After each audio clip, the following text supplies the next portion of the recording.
Let's get to the Hack UCF General Body meeting every Friday at 5:30. I am Michael Teresi, the current president of Hack UCF. Let's go ahead and get started. So first thing to do really, if you're interested, you can sign into our sign-in form just to take attendance, all that SGA paperwork stuff, to be an active member, voting rights, all that good stuff to be an active member with the club. So it'll be open the remainder of this meeting, and you're welcome to do that at any point during this meeting. So we'll move on to our social medias. So we do have a mailing list. If you are interested in getting weekly newsletters from us, a little information about the workshops we're doing or the general body meetings that we're doing, yeah, you can register your email to that and you'll get an email from us about once a week. We also have a shop now where you can buy some merch of our apparel and cool stuff like that. We've got pins, we've got beanies, we've got hats, we've got mugs, we've got cups, we've got all fun stuff. You can take a look at that. Also, as many of you are already part of, we do have a Discord. If you're not in the Discord already, we encourage you to join now. It is where all of the members socialize, talk, and hang out, really. And we do have a little hangout space in there. With all of us being remote now, we can chill and play games in our Discord. And of course, we have the Twitter account where we post some things about our meetings when we get the chance. And we tweet things that happen with some of our sister organizations. So one of the things we tweeted out recently was the CPTC results for the regionals. One of the teams we work with did win first place with that. So follow our Twitter for all that cool information, stuff like that. So let's talk about what we're gonna go over today. So as always, we're gonna start with announcements. This week we'll have current events with Reaper. And then we'll move on to tool time with Mark about AWS CLI, I believe. And then we're going to move on to the main talk, social engineering and awareness with our friend James McQuiggan. And then we're going to head and close the meeting out after that. So we'll start with announcements. Operations. So if you're not familiar with operations team, we do have meetings every Monday at 7:30 p.m. on Zoom. The link for that is in our calendar, in our web courses, on our Discord. Yeah, and that's going to be Mondays at 7:30, open to anyone. The purpose of those meetings is for people to help get involved, plan things such as general body meetings. And if you're interested in presenting a workshop or have ideas for a workshop, you're welcome to pitch those during our Monday meetings. One of the things coming up, happening now, is Hacker Halted 2020. You can register for the event right now at the first link on screen. It's an introductory event with great experience and networking opportunities. They have some events for industry speakers, CTFs. They have some training material if you're interested in getting certifications and a bit more. And you're welcome to view the agenda with the second link as below. For more information, I encourage you to go to those links yourself after the meeting and read a bit more about that. Once again, that's Hacker Halted 2020. We also have going on Cyber Carnival Games. It's not quite a CTF, but it's a series of events that are going on from the 6th of October. So one of the two of them already happened, up until the 29th of October. So it's not an ongoing event, but rather a series of individual events you can register yourself for and kind of get some fun experience with that. And the links are on screen. Additionally, with these links, the slides will be available after the meeting as well at some point, and you can go through these manually there. Also, this will be recorded, so you can view the links on YouTube at a later date. Another thing, besides Orlando 2020, very large, free for students. It's going to be an online conference this year. The dates are November 6th and November 7th. Registration is open now, and we do have many Hack UCF members and alumni presenting. It is something we help organize a bit of, so our alumni are very active with B-Sides. And for more information about that is, of course, the website bsidesorlando.org. And B-Sides Orlando also has a CTF event hosted in there that we heavily participate in and help host. That is the Sunshine CTF 2020. It's run at B-Sides Orlando, of course. We get thousands of players, and we're still accepting challenges. If you are interested in submitting a CTF challenge for Sunshine CTF, you can message Healy Thumper or Kay Kali on our Discord, send them a DM or at them, however they prefer that, and you can help set them up. They can help set you up with getting a challenge submitted. If you do submit a challenge for Sunshine CTF, I don't believe you'd be permitted to participate for Sunshine CTF. So that's a little disclaimer to note there, because it wouldn't be fair for the obviously organizer of the CTF to then play their own challenges. So this Saturday at noon, we have an AWS Cloud Security Workshop It's led by Mark, who's also doing tool time with us. He's a HackUCF alumni. And he'll go over, I think, some aspects of AWS CLI, some really cool stuff that you'll be doing in the industry if you pursue this career. You'll get real hands-on experience with actual tools that are useful. So Saturday at noon, we'll be on Zoom. The link will be available in the workshop channel probably tomorrow. And of course, every week we have the virtual Cyberlab. That's a channel in our Discord. We socialize, we play games, you can ask questions, or just generally hang out after the meeting. It's open 24/7, as is the internet, and you can jump in anytime during the week. Usually people hop in after the meeting to just play games and hang out on our Friday nights. Since we're all home alone, this is kind of the place we can socialize and hang out. Now we're gonna move on to current events with the Quantum Jedi, so take it away. Hey, can you guys hear me? Yep. Can I be heard? Yep. Awesome. Next slide. So Barnes & Noble was hit by a cyber attack, and the article I read was dated October 14th. Barnes & Noble said it's possible that their transaction data was leaked as well as personal emails. Be sure to check haveibeenpwned.com and be on the lookout for suspicious emails or phishing emails. Next slide. Game developer Crytek was hit by ransomware October 15th. Another day, another ransomware attack. The responsible party behind the attack, Egregor, claims to have uploaded leaked data on the firm to their website. This includes news about upcoming games, and there's a screenshot of what that would look like if you were to be hit by Egregor's ransomware. Next slide. There was a Twitter outage last night. It was a massive outage that kept users from being able to tweet or see notifications, and it lasted most of Thursday night. Twitter says there was no evidence of a cyber attack, and I bet they're pretty grateful for that because the last time they had one, it was not so great. And all of their services are currently back up. Next slide. There was a critical Sonic wall vuln October 14th. CVE 2020, whatever rest of the numbers, impacts Sonic OS, the operating system running on Sonic wall security appliance devices. Any attacker can exploit this as long as they know the device's IP, as the vulnerable component is public facing. Sonic walls are used as firewalls and VPN portals, usually for corporate networks. And the company that found the vuln said that around 800,000 Sonic Wall VPNs are online and vulnerable. The company that discovered the vuln, Tripwire, said that exploiting the bug is trivial for unskilled attackers. In its simplest form, the bug can cause a denial of service attack and crash devices, but a code execution exploit is likely feasible. The patch is coming soon, so if you have any of these firewalls or VPN server portals, please patch them. And I think that's all. It's been a slow week. Great. Thank you for that. So we'll go ahead and now move on to tool time with Mark.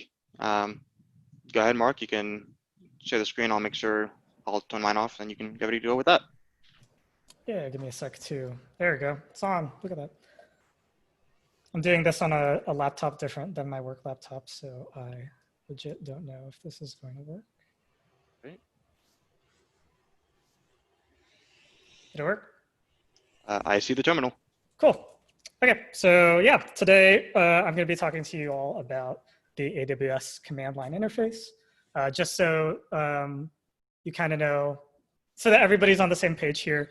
AWS stands for Amazon Web Services, which is generally the thing that Jeff Bezos uses to host most of the internet at this point, most of the internet that you care about, really. And it works off of a API that you're allowed to request and provision services from. So one of the ways to query this API is to have a web console do it for you. And the other way is to get yourself some keys, API keys, and load them into the AWS command line interface. And so let me know if this is too small for anybody, but it's pretty big on my small screen, so maybe it's okay. I don't know. But basically what I've typed here is AWS help. There's one thing that the AWS command line and AWS services in general are good at, which is telling you how to spend money on their services by using their tools. So AWS help is a good thing to do up front. You can see that there's a lot of help available because there's like thousands of lines of help. And for each of these services that AWS has, so I'm just gonna Oh man, let's do AWS managed blockchain help. You can ask for help with that particular service. So if you would like to create a managed blockchain of some note and spend lots of money doing so and giving Bezos all of that money, then you could call this particular API. I don't know what this is, but we're going to go ask for help with delete blockchain, delete member. And once again, like the documentation references the API documentation. So actually, these are just API calls that you're making. You're not making some like fancy, there's no, the gears, you're interfacing directly with the things that a program would do in order to manage its like AWS resources. And so this one doesn't have any output in particular. This is what I'm kind of looking for. So I am going to ask for help with running instances in EC2. And so an instance in AWS is a virtual machine, basically. And so one of the things that you can use is somewhere inside of here, there are very, very verbose examples of what you can do to get something running. So for example, this is going to launch, I think, like an 8-core Xeon somewhere inside of AWS with this virtual machine image denoted by the image ID. I actually don't know what this is. And it'll make one of them. It'll use an SSH key that you've uploaded to the your AWS account. And then it'll assign the security group or this firewall grouping, essentially, to that instance. And then it'll tell you that, like, hey, it's starting. Wait a sec while it starts, right? But the point here is that the examples in the AWS documentation are generally very, very good for learning how to do something.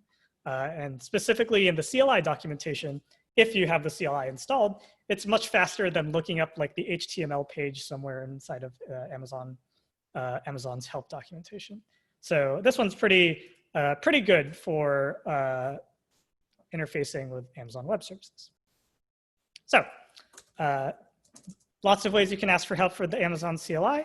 I think in the interest of time, I'm probably going to skip over how to configure it. But in general, the easy way to do it is to type AWS configure.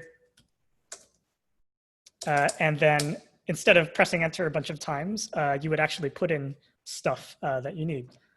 So right now, my settings, for example, for the AWS CLI are launch things in Oregon, give me JSON, and then here are my credentials for this particular AWS profile. So that's kind of how that all works.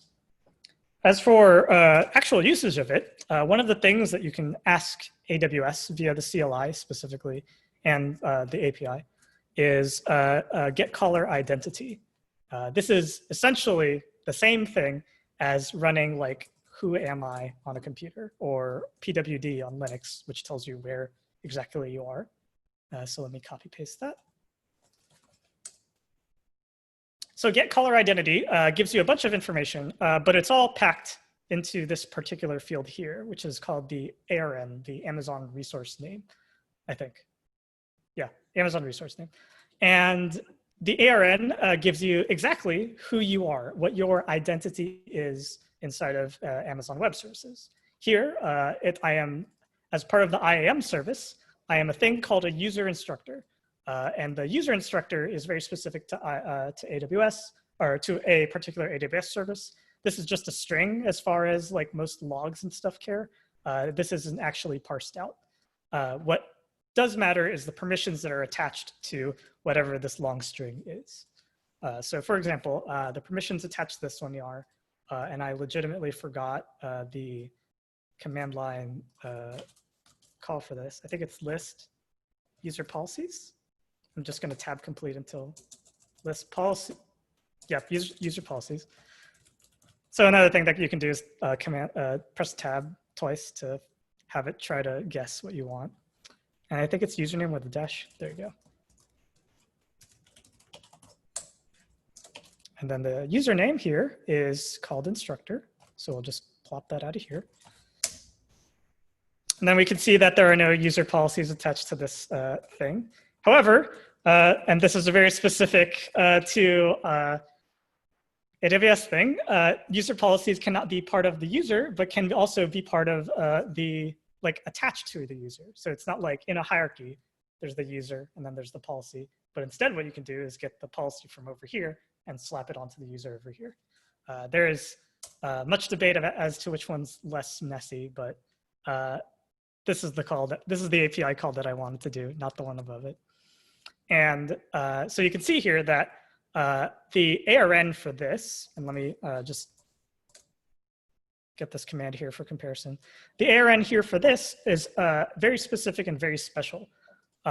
Essentially, instead of this account ID, which it belongs to the account ID that this user is currently a part of, the special account ID, if you can count the colons in this ARN here, is AWS. So this is a special AWS managed account ID that says that the administrator access role policy is attached to this instructor role.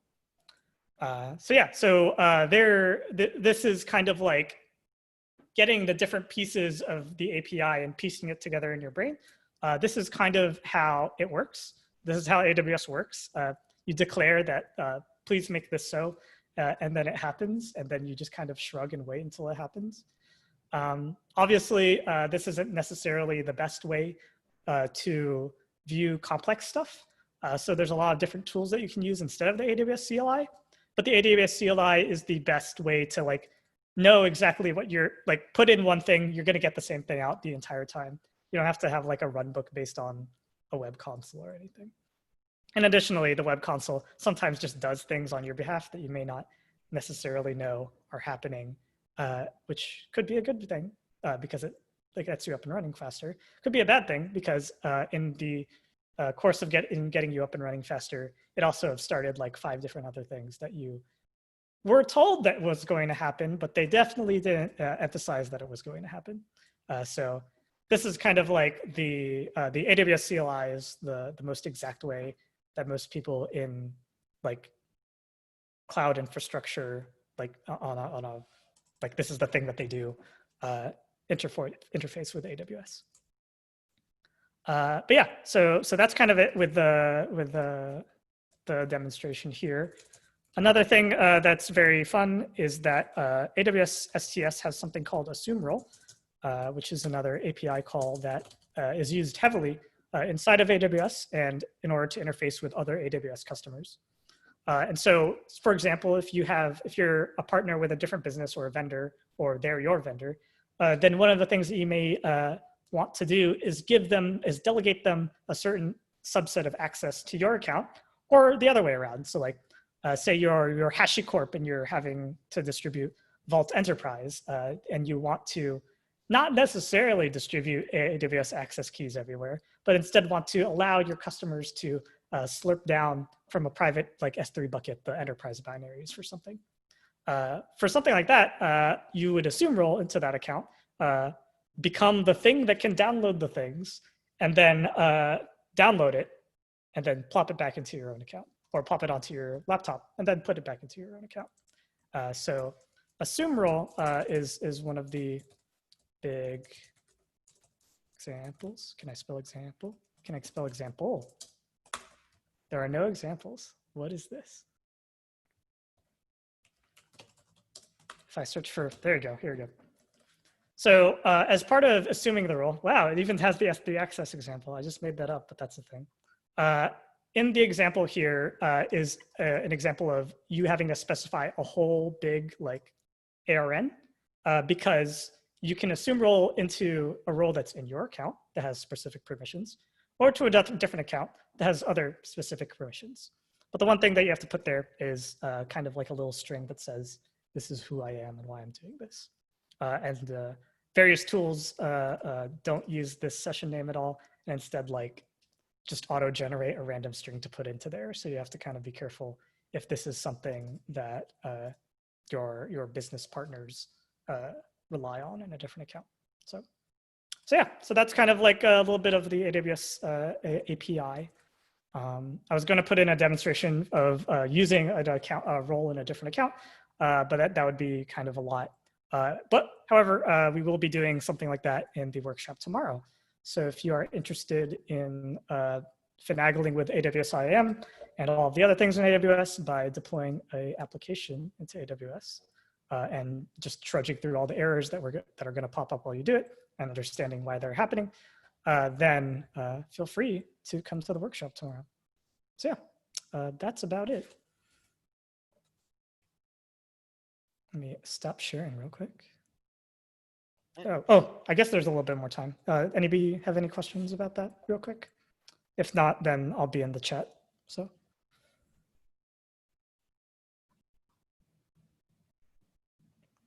Do you need to have anything DL'd before the workshop? No, you need a web browser. We're not going to be doing anything elaborate just because, let's say, we're going to be doing elaborate things, but we're not going to be using the AWS CLI, at least for this one, because you honestly don't super need it in order to get things running and secure enough in Amazon Web Services. So we're going to take advantage of the fact that the computer is somewhere else and just use a web browser to do all we need to do. How many syllables are in IAM? I just said it. It's IAM, three syllables, three letters. Okay, cool. Zero. All right, thank you, Mark. Let me pop open my screen real quick just to move on to the next slide. If that does interest you, everything Mark talked about, there will be the workshop tomorrow at noon in Zoom. That is tomorrow, Saturday. So without further delay, let's hand it off to James McQuiggan for the main talk. So James, take it away. Great, thank you very much, Michael. I appreciate it. Let's go ahead and share the screen here. And I think that means now everybody should see it and you guys are hearing me okay. We will play the conference call bingo and knock out two birds with one stone with you can hear me and you can see me. So that's good. Fantastic. Well, thank you very much. I appreciate being here. Jonathan Singer reached out to me about a month ago and said, hey, we're looking for a speaker. Are you interested? I love to talk. I love to present. So I'm real excited here to talk to all of you. I went to UCF a very long time ago, but that was for technical theater way back in the early 90s. Later on in the 90s, I decided that theater was fun, but it wasn't a lifestyle.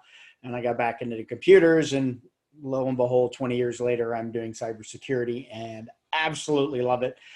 I'm thrilled to, I'd say, see all of you, but I can just tell that you're all connected. I'm real excited to present here, talk to you guys tonight about social engineering and the awareness regarding that, how cyber criminals leverage people into doing what they need them to do. So can't have a security awareness presentation or a cybersecurity presentation without a cool quote, and especially one from one of our favorite shows, my favorite shows, Mr. Robot. And with regards to social engineering, we saw with a lot of the tactics that he did in season 1 and 2, but I never found it hard to hack most people. If you listen to them, you watch them, their vulnerabilities are like a neon sign screwed into their heads. So essentially, when it comes to social engineering, a lot of it is paying attention. A lot of it is watching people, looking for those kind of cues that they'll exhibit. Poker players love it as well because they're constantly watching people and playing the person when it comes to poker. So real quick, my name is James McQuiggan. I am a security awareness advocate for KnowBe4, and we do security awareness training, phishing assessments. But my role with KnowBe4 is to go out and give presentations, write blogs, promote cybersecurity to anybody and everybody that will listen. Prior to that, I worked for Siemens for about 18 years. I'm also a college professor over at Valencia, and I run the ISC² Central Florida chapter, and we are very much involved as well with the upcoming B-Sides. I know I'm presenting there, known Ian for numerous years, and a bunch of the other folks that are involved with the running of B-Sides. So I'm looking forward to it. I highly encourage you to go check it out, and even Hacker Halted that's coming up as well. Certainly worth your time going to attend, and if any opportunity to be able to network. All right, so for the next 4 hours, I think is how long I've got. No, I think I've got half an hour or something. But anyway, I'm going to talk about social engineering and how that leads into phishing, and then a little bit on security awareness, and then we'll wrap it up, and I'll take any questions that we have as well. So what does social engineering look like? Well, there's an easy way for me to explain it. I could spend hours talking about it, but I've got a fun little video I want to share with you, and it's of Dave Kennedy. If you've ever met Dave or know Dave or follow him on Twitter, cool. If you've seen this video, great. If not, I want to share with you one of the tactics that he does, and hopefully this will play over Zoom. If not, I'll send the link. What do you think of when I say the word hacker? Some creepy dude in a basement? Well, that's a misconception. What if I told you there's a class of hackers who don't just have social skills? They have more social intelligence than anyone you'll ever meet. David Kennedy is one of them. He's what's known as a social engineer, or a people hacker. His craft is to dupe you into doing things and sharing information you probably shouldn't. Can I just get your credit card number? Some use it for illegal activity. In David's case, companies pay him to find out if employees are leaving the company vulnerable. He and his team show us how it's done. Step 1, spoof his number so it looks like he's calling from inside the company, and then call tech support. Hello, you there?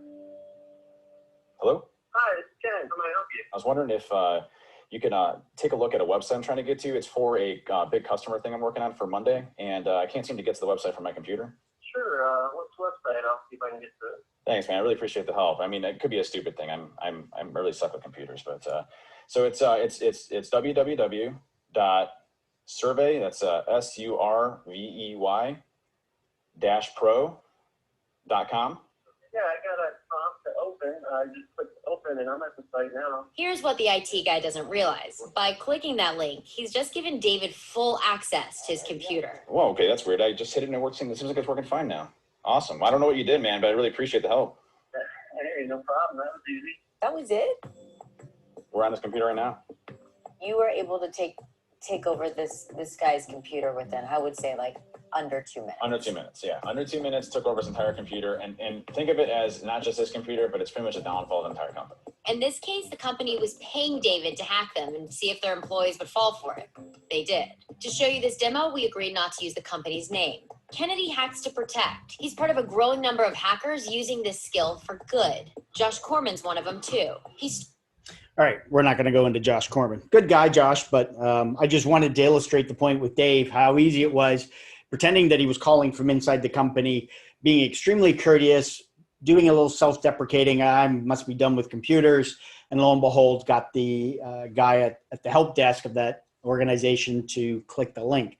He basically convinced the guy that he was having problems. The guy thought it was coming from inside the organization, and lo and behold, got him to click on it. So attackers go for the low-hanging fruit, us humans.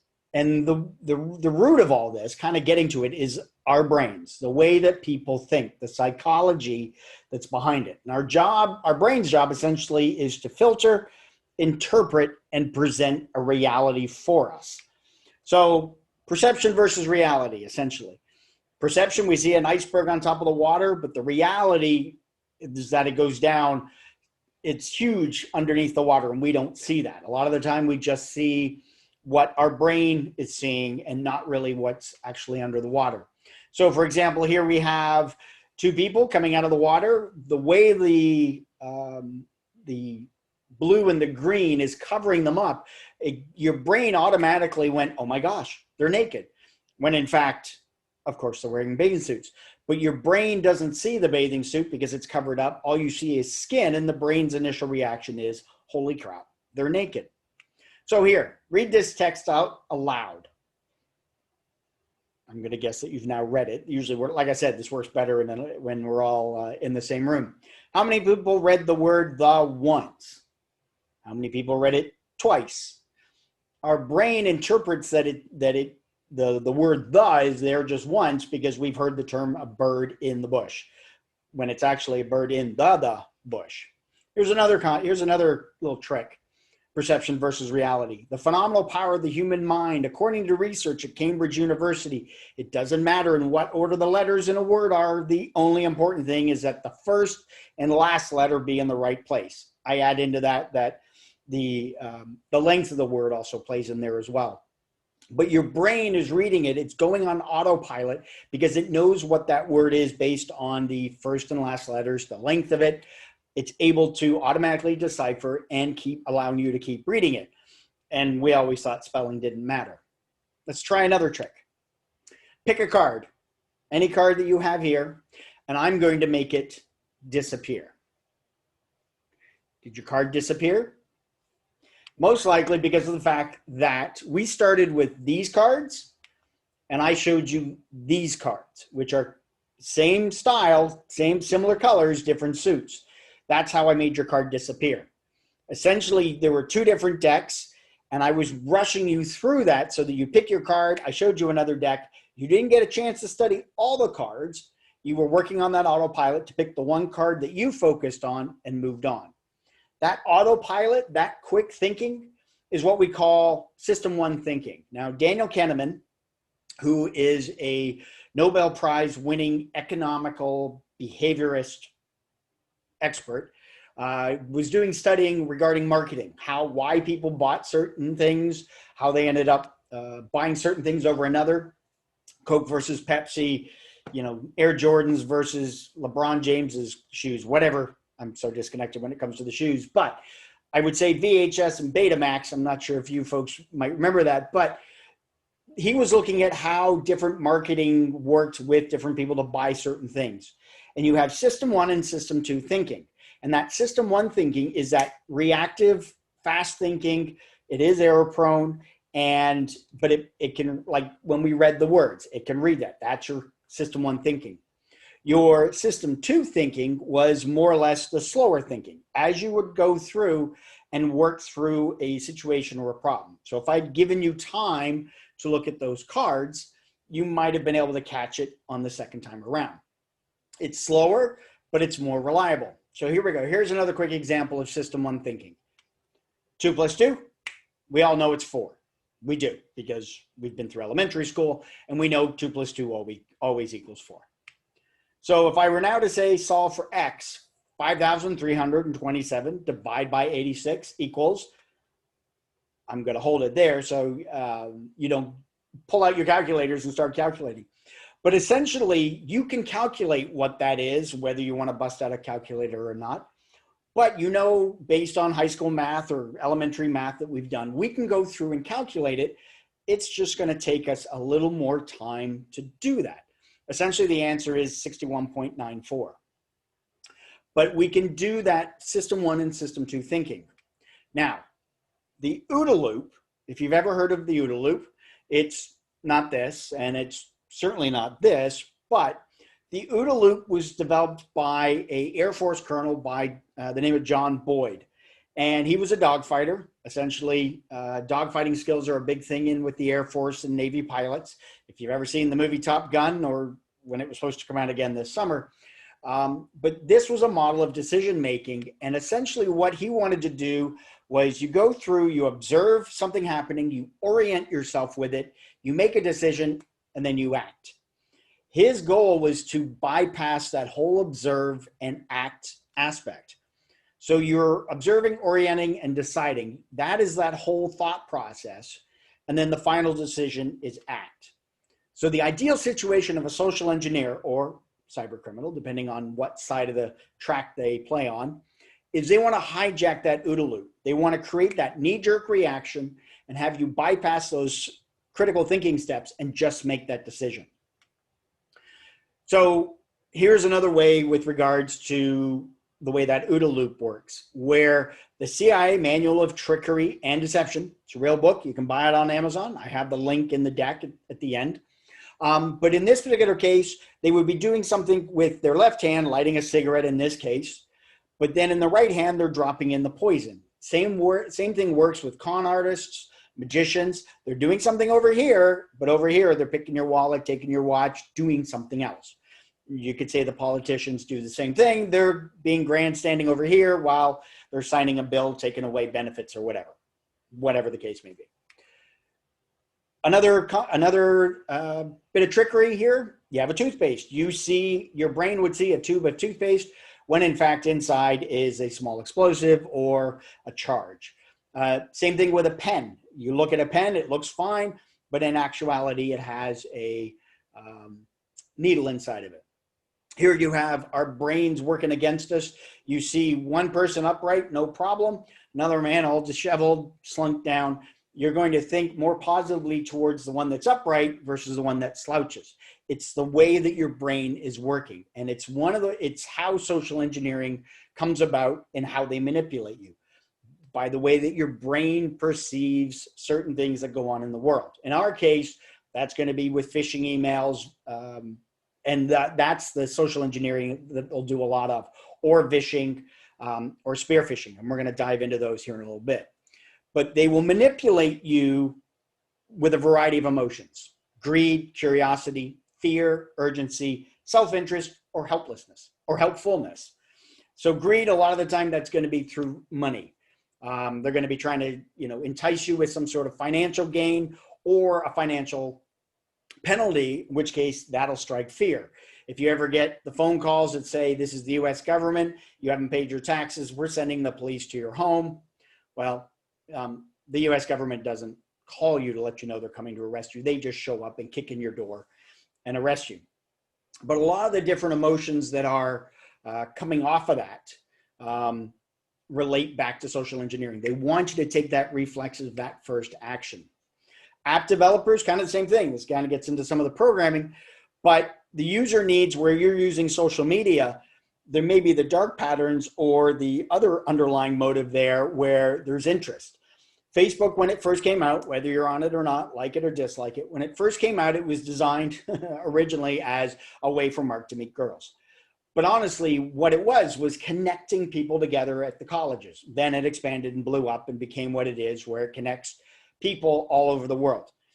But the underlying aspect now is it's being used for social engineering, for spreading misinformation and disinformation, and getting more products marketing in front of people, whether they want it or not.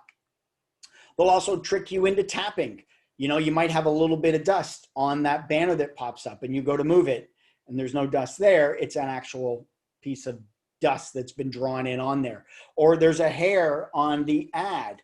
Well, when you move that, that's a swipe or a click, and it ends up another way that they'll try and get you to take the action that you didn't think you could. Dust speck, stray hair. Misinformation, disinformation, basically fake news, ignoring the term, but the term fake news and the concept of it, misinformation, will travel 6 times faster on Twitter than the truth. We've seen that happen 2016 with Brexit, and it continues to happen going on with different governments, different organizations, trying to spread that misinformation. They are socially engineering people with the misinformation that they will want you to click on the link, or they'll want you to spread the news, whether it's true or whether it's not. But the whole concept of misinformation and disinformation, disinformation being that false information that they're spreading, they're trying to get you to spread it around. If you have not seen the movie The Social Dilemma on Netflix, I highly encourage you to watch it, especially in the role of security professionals or becoming security professionals, just getting an understanding of how they've, the social media, how they've spun things. If you're on social media, you're certainly going to want to check it out. If you're not, that's fine too. More than half the social media posts that came out about George Floyd were coming from fake accounts. There was a whole study done it. Same thing with the Twitter bots. There's tons of them out there that are constantly spreading misinformation. Now, Twitter and Facebook are working to try and reduce that. But again, there's that whole concept of misinformation, disinformation out there, and using social engineering to promote it. Even in the governments, they've been socially engineering the constituents to get them to take action or believe certain things or another. So essentially what it comes down to is reducing that by, checking the information. If you see something comes in and you're like, oh my God, I got to tweet this out, or this is whether you think it's misinformation, disinformation, or the truth. If you're not sure, it's always a good idea to make sure you're going out and doing some sort of fact check.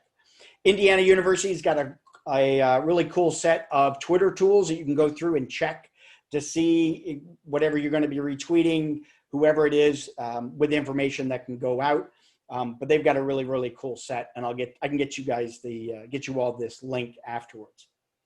So social engineering, and for us in cybersecurity, ends up taking us to phishing. And I said before, the ideal situation for a social engineer is to hijack that OODA loop so that you take the necessary reaction. For me, I say cyber criminal nowadays because that's what I'm discussing a lot more. Why does phishing work? Verizon back in 2019, they restated it in 2020 that phishing is pretty well the #1 threat action for gaining access into organizations. Coalfire just came out with a report with their third quarter on pen testing. 61% of the phishing attacks led to full compromise of the system. They rely on it. The cyber criminals rely on it because it works. 91% of cyber espionage attacks starts with phishing. That came from Trend Micro. 95% of all incidents involve human error. Now, a lot of people like to say, well, humans are the weakest link. But this is also from human error. You talk about databases being left exposed sitting on AWS servers. You've got somebody that misconfigures something and it takes down half of Twitter. We heard that earlier from Quantum Jedi. That was some good info. Whether that was, I doubt that was a cyber attack, I will agree. But that was most likely caused by some human error, put a 3 in or an extra colon in somewhere, ended up causing a cascading effect. The Barnes & Noble attack that came out earlier this week, most likely somebody didn't secure it properly, that database, and that's where a lot of the breaches. The Sonic Wall, CVE, as well as the other the Citrix VPN that's out there that's got a CVE. A lot of the data breaches and ransomware attacks that we're seeing are as a result of because people aren't patching. Again, human error. So we're seeing a majority of them out there. How the bad guys attack, you probably all know this, but basically cyber criminals are out there scraping email addresses. They're harvesting them. There's an app called Harvester. They're using that to find company-specific emails. Then they craft a very specific email that will get through the technology for that organization and then send the phishing email where they just need someone to click on that link. Because essentially when they do that, they're opening up the front door for the organization and letting the bad guys in, as we saw with Dave earlier. Different attack vectors that are out there, spear phishing. It's a very specific email or targeted to a group of people.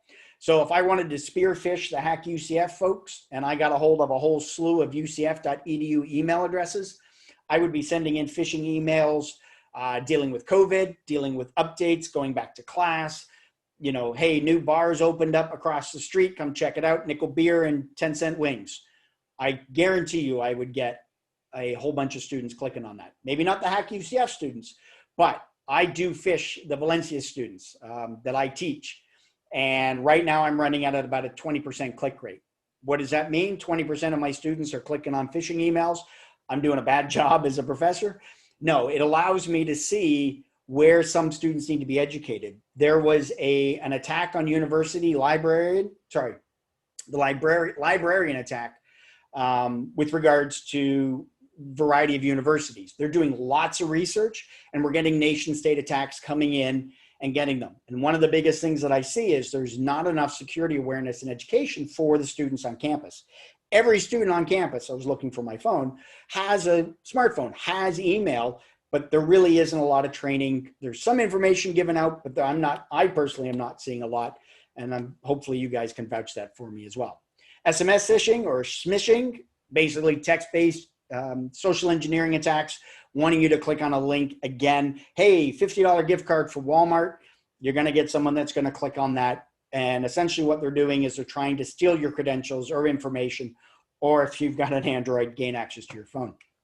I'm picking on the Android folks. Phishing, we heard that earlier with regards to voice, a conversation where he's talking to someone, that's phishing. I have another fun video to share with you, and this one was done at DEF CON several years ago. If you haven't seen this one, cool. If you have, that's fine as well. But this is a fun video where Jessica Clark tries to gain access into this guy's phone company to gain access to his phone. So have a listen. Hopefully it plays. Hackers are everywhere. From Ashley Madison to JP Morgan, from Jennifer Lawrence to the federal government. Our biggest celebrities, corporations, and institutions have all been the target I'm going to skip ahead here. devastating cyber attacks. I wanted to see how bad Here we go. Phishing call? What's phishing? Phishing is voice solicitation, and basically what you do is you use the phone to extract information or data points that can be used in a later attack. Let's do it. Who are you gonna call? Maybe I'll call your cell phone provider Okay. and see if I can get them to give me your email address. I bet they're good. I bet they have my back. But yeah, go for it. I'm gonna spoof from your number, so it's gonna look like it's calling from you. Okay. Hi, I'm so sorry. Can you hear me okay? My baby, I'm sorry. my husband's like, we're about to apply for a loan and we just had a baby and he's like, get this done by today. So I'm so sorry. I can't call you back. I'm trying to log into our account for uses information and I can't remember what email address we used to log the account. The baby's crying and can you help me? Awesome. In just 30 seconds, Gmail.com? Jessica gets my personal email address. Now, if I needed to add our older daughter on our account so she could call in and make changes, how would I need to go about doing that? You would have to send me a secure PIN through a text message? Yeah, well, the thing is, I don't think I'll be able to receive a text message if I'm on the phone. Shh.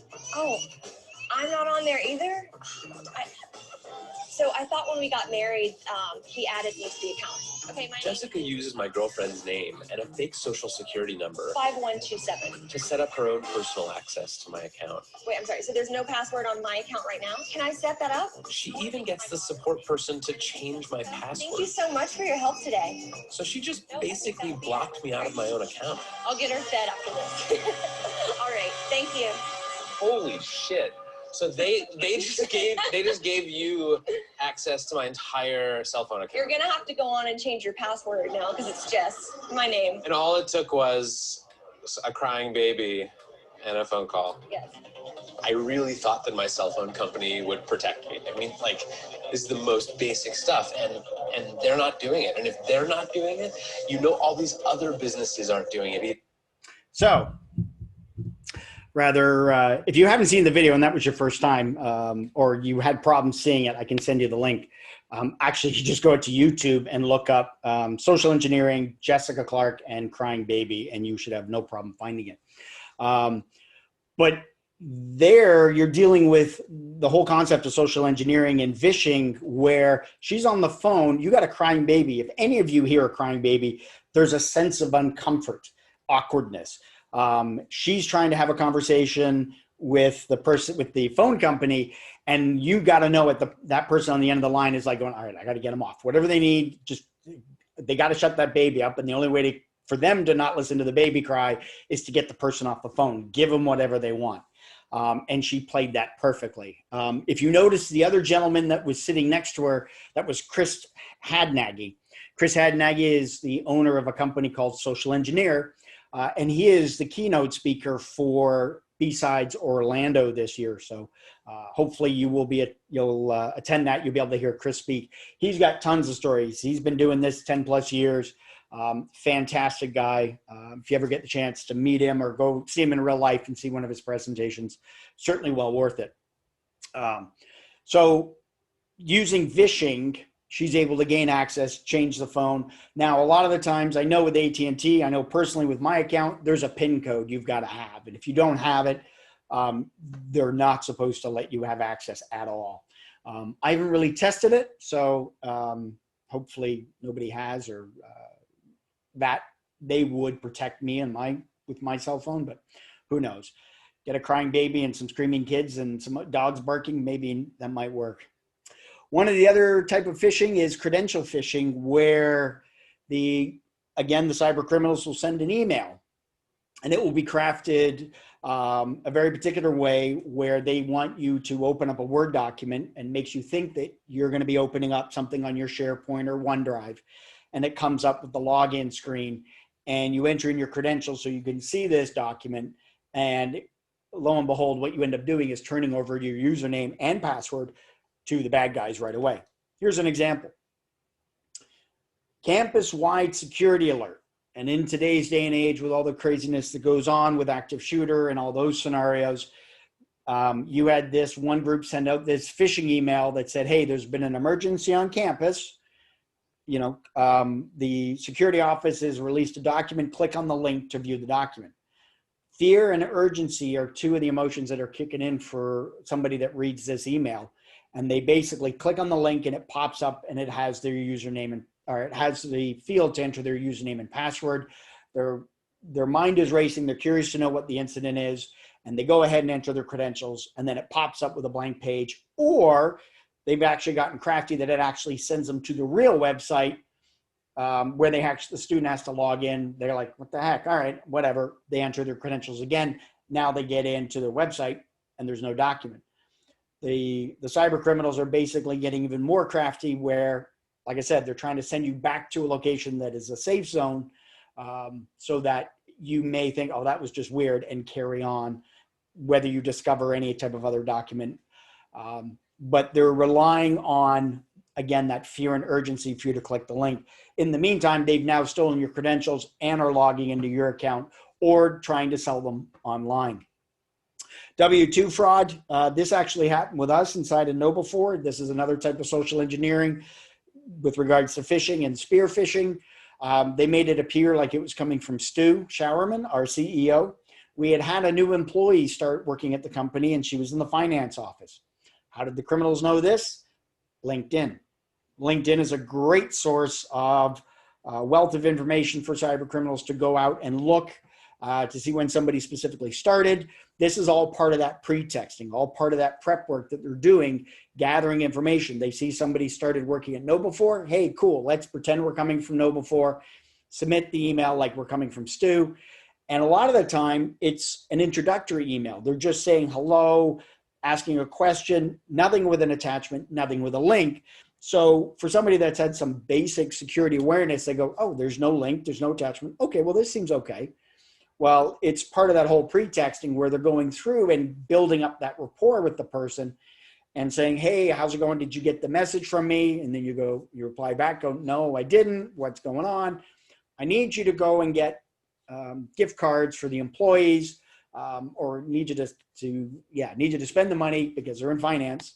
Go out and get, $10, $50 gift cards, put it on your corporate card. And then when you get back, we're going to need you to send us let me know you've got them. And then they'll ask for additional information like the numbers on the back and the codes. You might think, yeah, like who's going to fall for that? Cyber criminals have gotten away with millions to billions of dollars in those kind of attacks. So it works. Other times it's with an invoice or a PO where they'll send a phish. This is what we call business email compromise, where they've gained access into the mail servers as well. And they're looking at all the transactions going on, all the different emails going back and forth.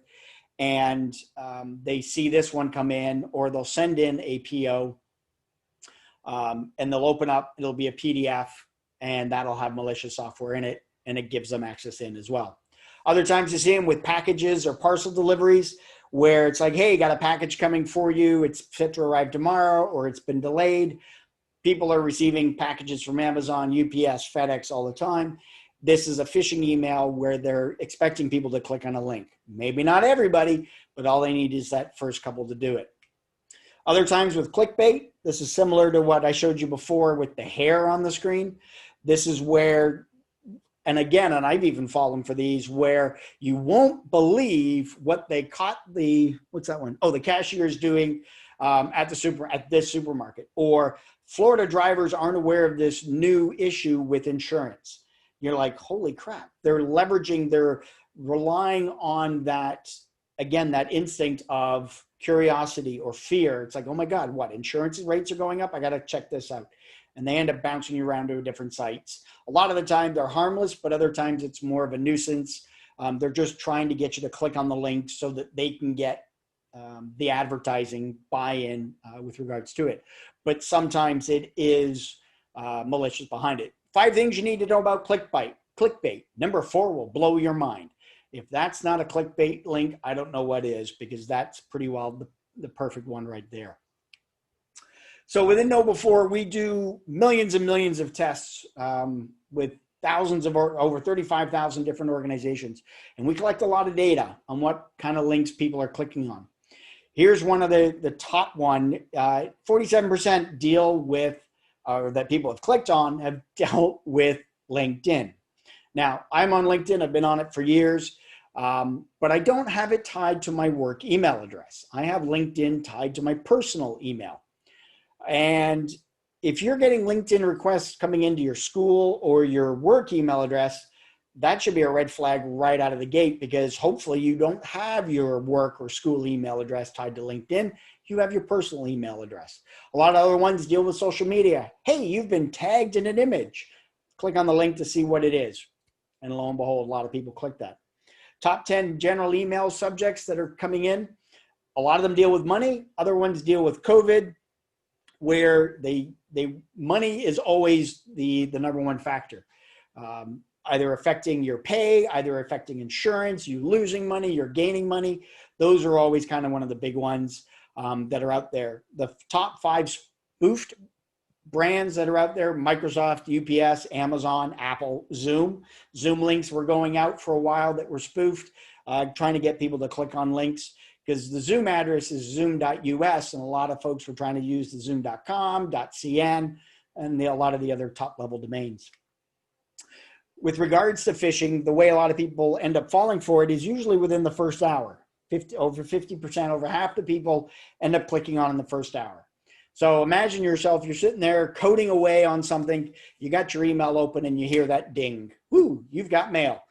You've been coding, you're doing that system 2 thinking, you're really diving into it, whether you're in the zone or not, and you hear the ding for the new email and you go, ooh, what's that? And you turn your attention over, and it could be something that you end up using your system 1 thinking just to go through. Benefits are changing. They're doing new COVID testing here on campus. Oh, what's that? Click. And a lot of the time that's how people fall for it. They end up getting out of that system 2 thinking, go on autopilot, and aren't really thinking through the email. One of my other favorite stats on this one is up to 17 hours, 20% of the people are clicking the link. Out in the workforce, out in the world where you've got managers and people that are in meetings all day, and at the end of the day, they got to clear out their inbox, or they have a personal goal that they want to clear out their inbox. They will basically be one of the other people that are clicking on that link. They're exhausted. They're running on system 1 thinking. They're just trying to get through that inbox, clear it out, quick responses, and boom, they end up clicking on the link and falling for it because they're running on autopilot. Now with phishing, the social engineering with email, that ends up leading us to ransomware. And what ransomware has been doing, and this is another fun topic, and we can talk about this for hours. I won't tonight.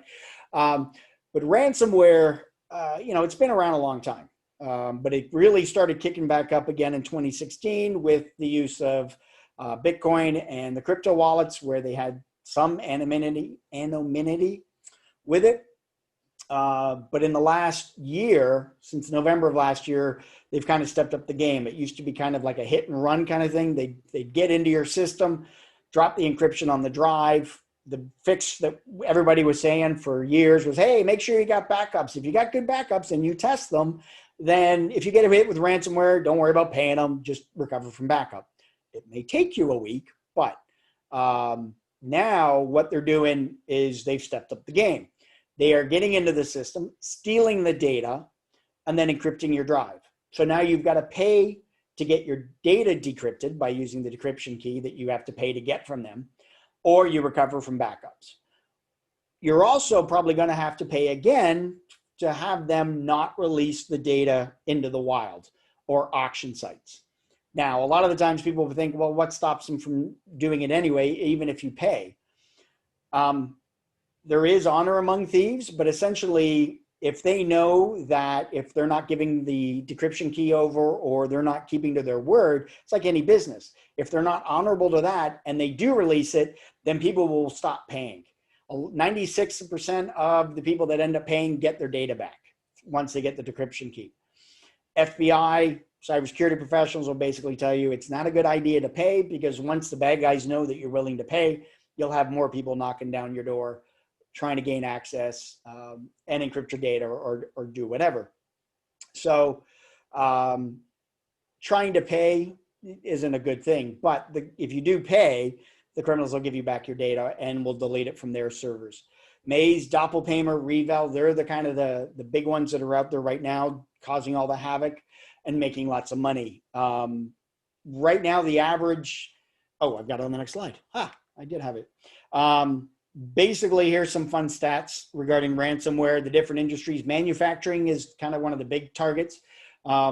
Education is in there as well. Healthcare is another one of the big ones. If you heard a couple weeks ago, Universal Health Services, they got hit. 400 sites went down. And apparently 4 people died because of treatments couldn't be provided. I know in Germany, I did a video interview on it a couple weeks ago where a hospital, the University Hospital of Dusseldorf, got hit with ransomware, took them down. And they ended up going down on a Thursday morning. Friday night, either miscommunication, but an ambulance was trying to go to the hospital. They had a woman that wasn't well, and they had to be rerouted to another hospital about an hour away, and she died en route. Now, the media, cybersecurity professionals, whatever, went out and said, oh my God, ransomware killed a woman. Yeah, kind of, sort of, but not, in a roundabout weird way. It's extremely devastating and sad to the family and to the event that somebody died because they couldn't go to a hospital to get the attention they needed to be saved. But ransomware is hitting every kind of system that's out there, and a lot of it does start by human error, either by phishing, the social engineering, or because of unpatched servers or misconfigured servers. So, the Sonic Wall, the Citrix, and all those that are out there. The different variants that are out there, but the amount of ransomware has gone up.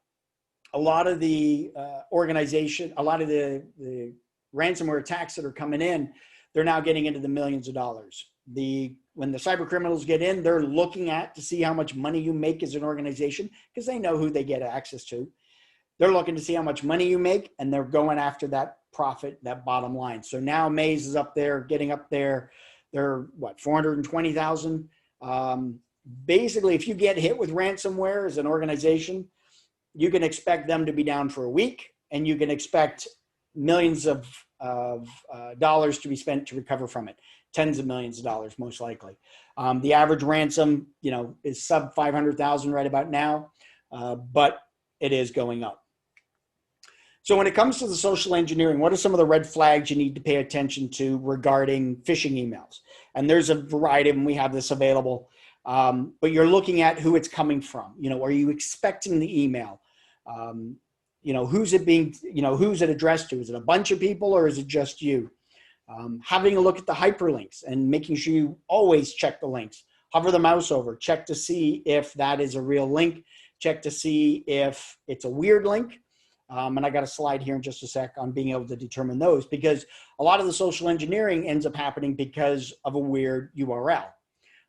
Looking at the date, what time was the email sent? If it's coming from somebody that here in this time zone, and it's coming from a different time zone, sometimes that may be something you need to check.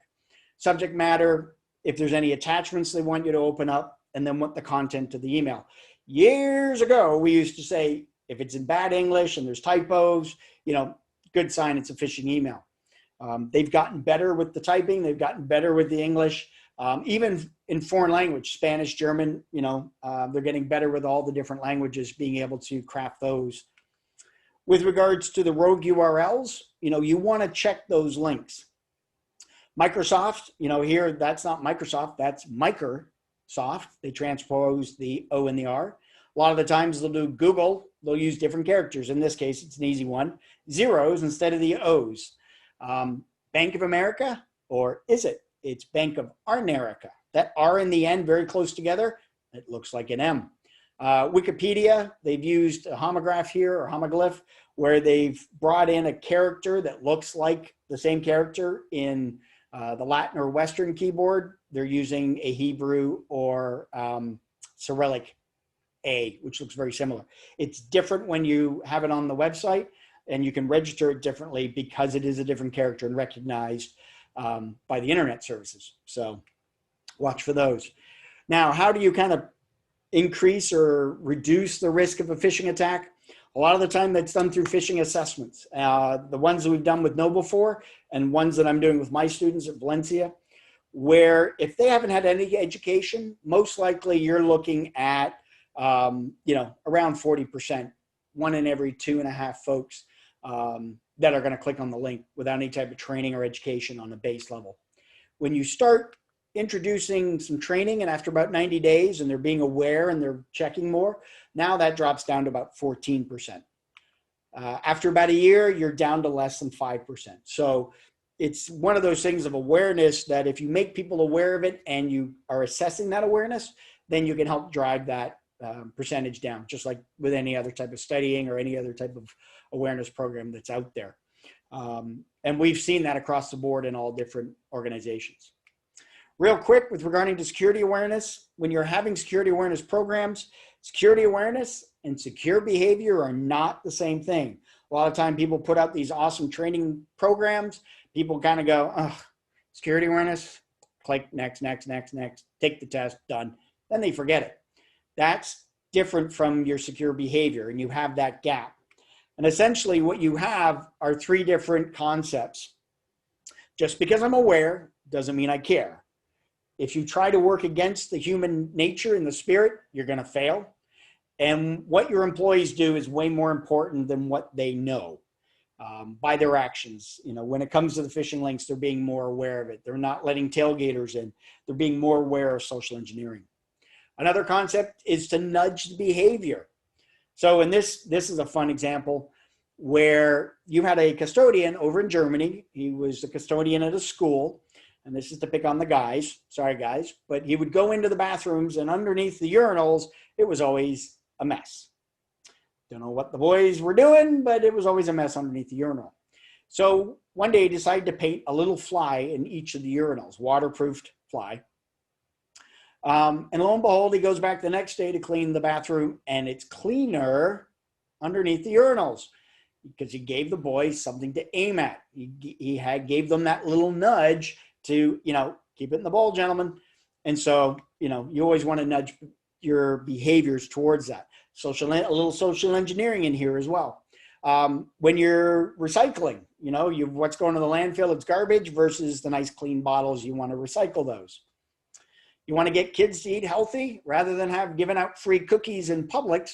You have a fruit stand at their level with a measuring stick. So you get the nudge of, hey, eat more fruit, you're going to grow nice and tall. And then, of course, you know, needing to look to take donations rather than have somebody there going, hi, would you like to donate or ask? It's right there on the machine. Hi, you want to round up those extra pennies to 59 cents off your transaction to round it up? You know, that goes a long way. That nudge helps as well. A lot of the time we see this in security with passwords. When you're having to put in a password, and you're only putting in 6 characters and it's not great. It's that red. The longer your password, longer is better, longer is stronger. The longer your password, that's when it turns green. And you're like, yay, it went green. Okay, cool. It's that nudged behavior. And one of the other things we're seeing with regards to security culture is kind of that next evolution where you're trying to get the attitudes and behaviors, the norms in that group to comply with the different requirements and increase that security culture as well. The other thing we talk about is plan like a marketer, test like an attacker or hacker. And basically you're just coming up with different messages throughout the year along with phishing assessments and everything else. But usually we always recommend work with somebody in marketing. So if you know somebody that's going through marketing, you know, one of the great ways to increase awareness for anything you do is get with a marketer and figure out how you promote it. And over time, that changes. Cool. I just want to leave you guys with some really cool, if you've never seen these books or read these books, if you enjoy social engineering or want to learn more about it, check it out. Kevin Mitnick's Ghost in the Wires. I own all of these. Social Engineering by Chris Hadnagy. Again, he's going to be at B-Sides. Make sure you attend it. Go check it out. Hopefully one day you meet him, get your autograph. And then one of my favorite books, Tribe of Hackers, just in the sense of working in cybersecurity. You want to think about, this is 70 people get asked the same 17 questions. Get an idea of what their perception is with regards to cybersecurity, social engineering, certs versus degrees versus experience. Fantastic books, highly recommend, and encourage you to check them out. I got a list of resources. I'll put this in the slide deck so that you guys can have those. And with that, I want to thank you guys for your attention. Hopefully you're all still awake. My contact information is there. You want to follow me on Twitter, go ahead and follow me on Twitter. You want to connect on LinkedIn, you're welcome to do so as well. So, oh yeah, and one last, we also have a blog at Know4U, lots of great security tips. Latest data breaches are coming out on there, you know, and of course with the social engineering, just keep calm and don't click. So I'll either turn it back over to Michael or see what kind of questions we got. Let's see, any? Love the Mr. Robot quote. Yeah, good show. You guys are all quiet. You're scaring me here.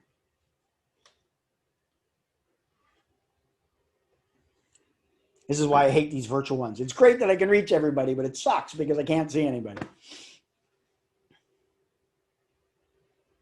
No questions here? All right, cool. Thank you very much. Dr. Tom, you've been here? Awesome. Good to see you, sir.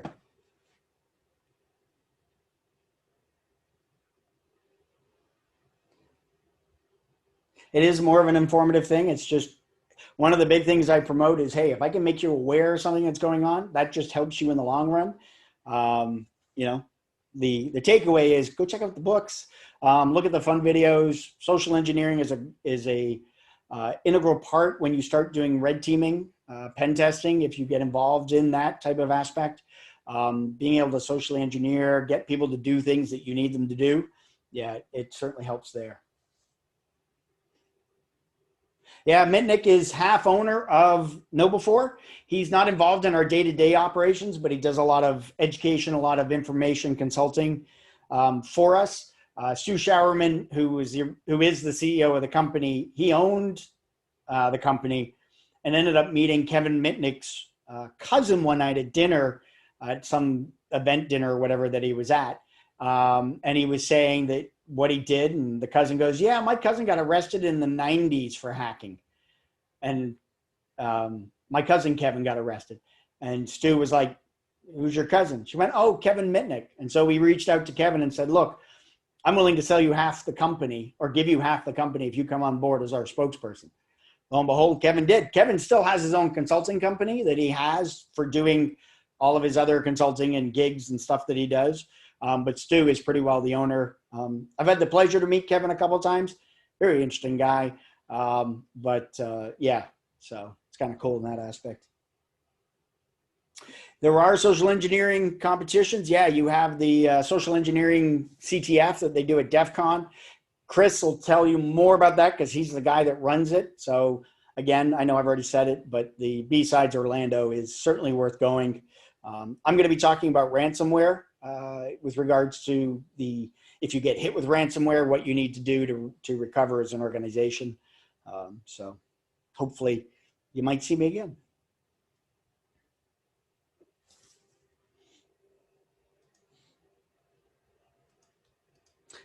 Cool. Well, I don't see any questions. I think we're good all around. So I guess I'll turn it back on over to Michael or Ryan or whoever's next.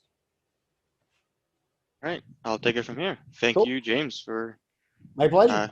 speaking with us. It was very informative. I enjoyed it, and I'm sure everyone else enjoyed it as well. Social engineering is that type of hacking that sometimes gets overlooked. It is the people hacking. It is very much important to cybersecurity. It's always usually the weakest link. So it is important to get this awareness out because we are all susceptible to receiving that information.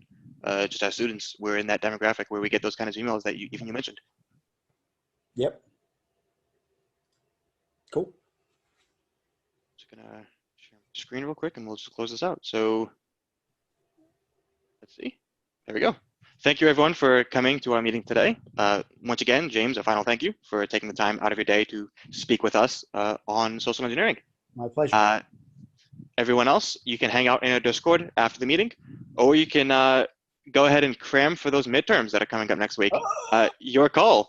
So we'll go ahead and call it here. Thank you everyone for coming to our meeting, and we'll see you next week. Have a good one.